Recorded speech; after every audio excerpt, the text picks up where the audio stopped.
Once you've written the divorce papers, pack your things quickly and get out of my house, my husband said, sneering provocatively. Beside him, his mistress was dreamily looking around the house. Wow, all this high-end brand furniture. How lovely. It's a house that fits me perfectly.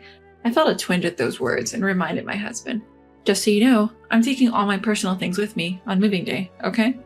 Then my husband looked at me as if he was about to burst out laughing. Of course. If your stuff was left behind, it would just remind me of the miserable days we've had so far. Apparently, he still doesn't understand the true meaning of my words.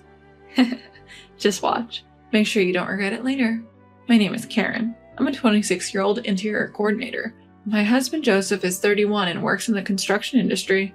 We met through our hobby of DIY and have been married for a quick 3 years. At first, we cared for each other, but now I feel grateful we didn't have children.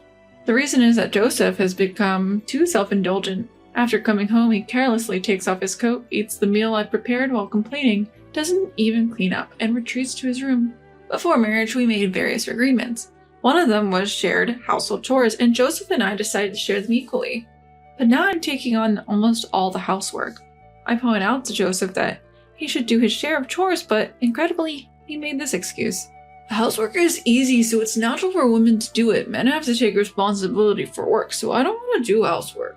He started to easily throw this rigid opinion at me, which he had never voiced before our marriage.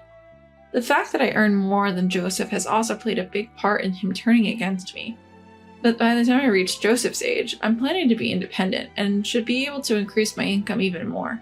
Perhaps sulking about that, Joseph put only the bare minimum of his earnings into the house without saving and spent it however he liked.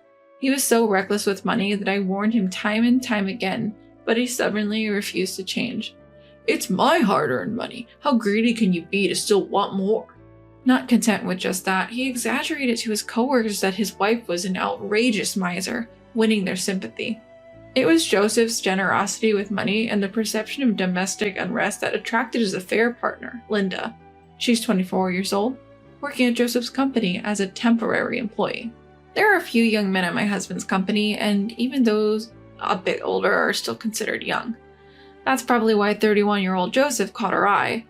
Poor Joseph, if I had a handsome husband like you, I'd take care of him forever. Believing her words, my husband quickly became infatuated with Linda. I noticed Joseph's infidelity about 6 months ago, just when the affair had begun. One day, an unknown woman called Joseph's mobile phone, and when I searched for her name on social media, I found Linda. Today's date with my future husband at a fancy restaurant. I'm so nervous since it's my first time. She posted such words along with several photos of a man recognizable as Joseph. I saved all of them and also retrieved their exchanges from Joseph's mobile phone. From the dates, conversations, and information about the places they visited, there was no doubt that he was cheating. When I found out about my husband's infidelity, I was neither angry nor sad. I just felt empty.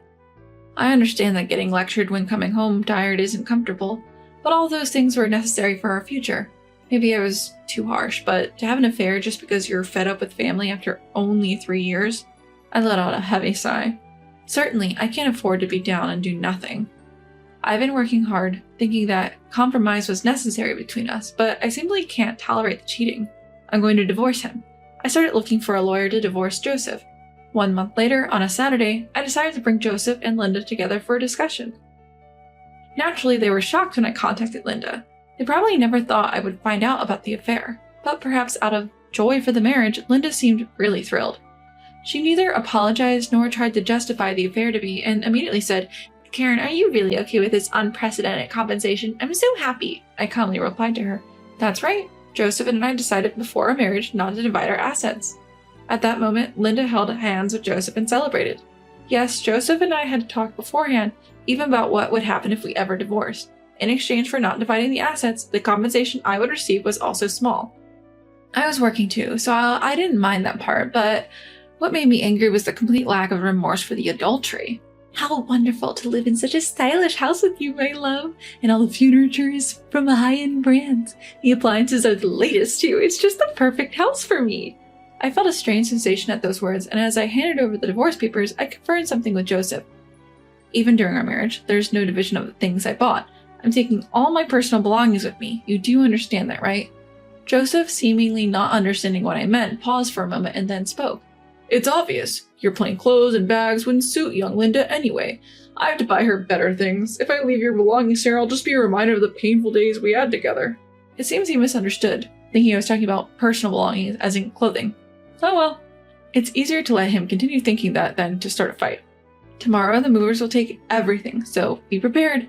The two of them were already ignoring what I was saying, looking around the house's interior.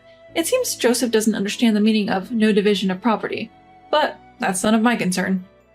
Take a good look while you can. Oh, I can't wait for tomorrow's move.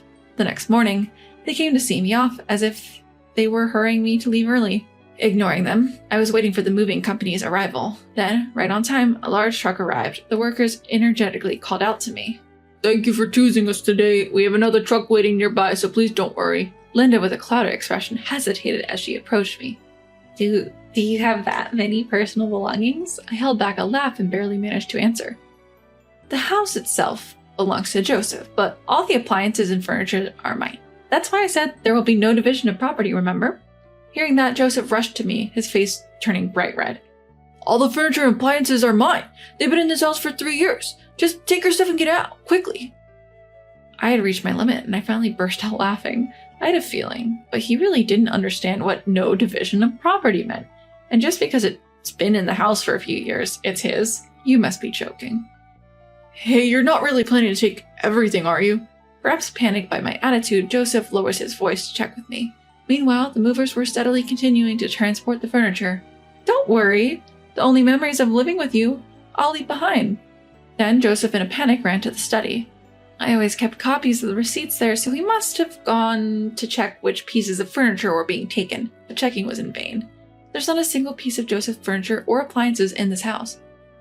Joseph inherited this house from his parents, who owned it as a rental property. Not wanting to spend money on his personal life, he had furnished it all with secondhand furniture and appliances. When we got married, Joseph disposed of all the furniture he had, so I bought all the furniture and appliances. Of course, all were the latest and luxurious famous brand items. Being an interior coordinator by profession, I was quite particular about the design of the furniture and appliances. Moreover, after trial and error, I placed the upscale furniture in visually pleasing arrangements. I think it had an opulence that made it look far from a second-hand house, even if I say so myself. Linda couldn't help but be enchanted as she looked around the room. Meanwhile, Joseph came back with a pale face. By that time, the house was already being cleaned after the removal. Literally, not a speck of dust remained. Linda kept screaming at me, "This is terrible! I can't believe this is happening!" Finally, a worker looked around the house and asked concerned, "The house is empty now. Are you sure this is okay?" "There's no problem since I'm moving out what I bought with my own money. Please deliver it to the address where my parents are in the new house," I said. Then the workers jumped into the truck and drove off briskly. "Hey, I didn't hear about this. What are you going to do?" Linda was still angry, coming at me again. Just then, a car pulled up from behind, and she jumped in alarm. "Wait, who's coming out? What are you plotting?" she yelled. Perhaps she realized I was still up to something. She looked utterly bewildered. "Karen, it's been a while. Is it true you're giving me the wallpaper?" A friend of mine emerged from the car. That's right, the wallpaper too had been custom made by a designer I met through work, and I paid for it to be completely replaced, so even the wallpaper was my personal property. Since this type was reusable, a bit of maintenance and resizing would allow it to be used again without any problems. You're gonna peel off the wallpaper too?" Linda was staring at me in disbelief, but my friend just shrugged and began to peel off the wallpaper. "Please, can't you at least leave that alone?" My husband pleaded with me, but I ignored him. "If you see my personal belongings I left behind, you'll be reminded of me. And that's unpleasant, right? That's why I decided to give it all to my friend." Having said that himself, he couldn't correct it, and he was confused and panicked. Generally, if you replace all the wallpaper in a house, it costs at least $5,000. Since they have to buy new furniture as well, it's undoubtedly a painful expense for them. I had all the tasteful furniture and appliances removed without leaving a single piece, and even the wallpaper was peeled off. Now the house looks older than its actual age. To live a sweet life in a room that looked good before the contractors came in. For the two of them, who had such a dream, it must be an unbearable reality. They seemed to have no energy left to complain to me, and Joseph and Linda were dumbfounded. After seeing off my friend with a smile as she collected the wallpaper, I got in the car. "Well, this is goodbye. Farewell." I casually bid farewell to the two of them and left the empty house behind. Afterwards, I used the furniture and appliances in my new home, but I soon got sick of the fact that Joseph had used them and called a friend who was a buyer to sell them. Fortunately, they were in very good condition, and I was able to sell them for a higher price than expected. What kind of furniture should I buy next? Where should I place them? As I was thinking about these things, I got a call from Joseph after a long time. Linda just won't stop going on about having you arrange the furniture. Come to the house once. I didn't want to meet them, and it troubled me a lot, but my interest as an interior coordinator won out. What kind of furniture had those two bought? What kind of interior design did they want? All right, I'll go just to hear what you have to say. I found myself agreeing. Really? Remember, you promised. Joseph exclaimed with apparent joy before hanging up. On the promised day, I arrived at their place and was shocked at what I saw. They hadn't even re-wallpapered. And as for the furniture and appliances, it was all obviously secondhand stuff gathered from used goods stores. It looked exactly like a cheap apartment where a student might live. A whole month had passed since we parted ways, and this was just too much. Wait, what is this? This is beyond an interior design problem. I was at a loss for words. Linda took this as an insult and exploded in anger.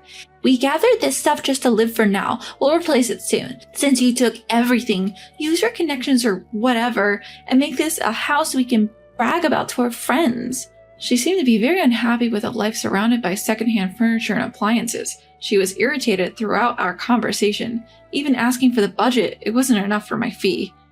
What's this? You're a talented coordinator, but you can't do this? You're useless. Facing Linda's indignation, I was dumbfounded and explained.